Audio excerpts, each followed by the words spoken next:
Hi everyone, and welcome to Monday's Reading with Reference. I'm Jennifer Coons, one of the reference librarians at the Haverford Township Free Library. And today I want to talk about this book, Amnesty by Aravind Adiga, which I just finished listening to, and I loved it. So the story is told from the point of view of Danny, a young man in his early 20s who is Tamil. That's Tamil. It is a minority ethnic group in Sri Lanka. And Danny is living in Sydney, Australia, after having been seduced by some college representatives who tell him he will gain citizenship and a job upon graduation. Soon after arriving in Sydney, he realizes that the college is kind of a joke and is actually ripping off a lot of foreign students, and he's lost a lot of his savings that he used to get to the school in Australia. He does manage to scrape a meager living for himself by becoming a cleaner, and actually brings such meticulousness to his work that he earns the title of legendary cleaner by a lot of his clients. Even though his chances of becoming a citizen are problematic at this point, he really is trying to be an Australian.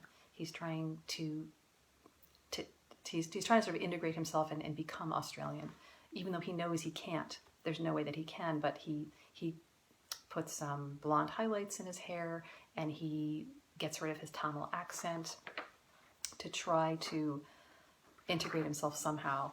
He's determined to somehow become a citizen. And through his cleaning job, he becomes friendly with an Australian couple who take a liking to him and actually pay him a little extra money to spend time with them.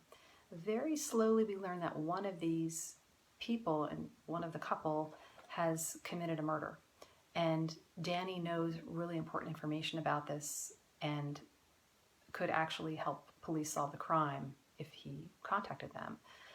So this adds a lot of urgency to the story and an enhanced tension, because we realize that Danny is really struggling with wanting to do the right thing, and also knowing that he'll certainly be deported if he contacts the police because of his illegal status.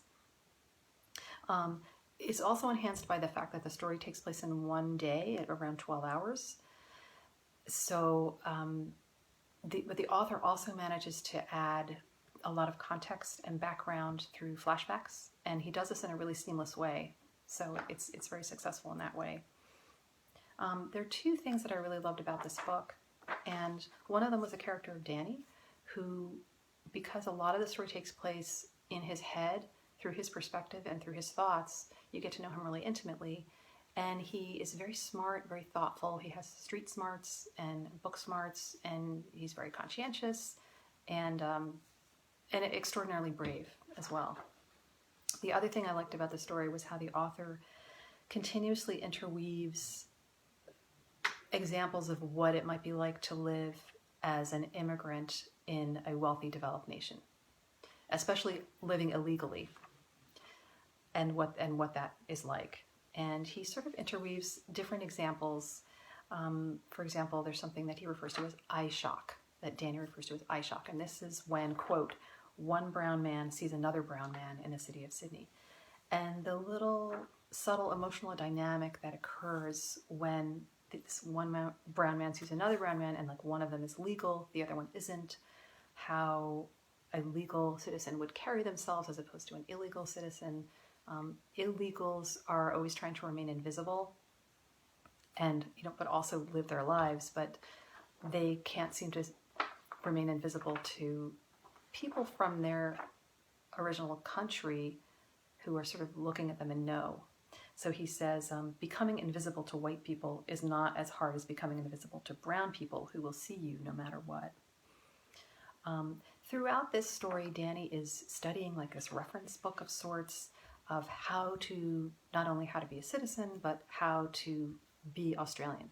And the book has all these instructions, and it's written by like an immigrant who came and was successful at becoming a citizen.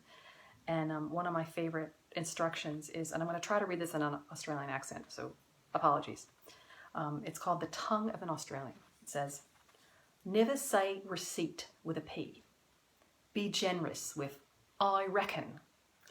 Add aloud, look, at the beginning of a sentence and the word ridiculous at the end.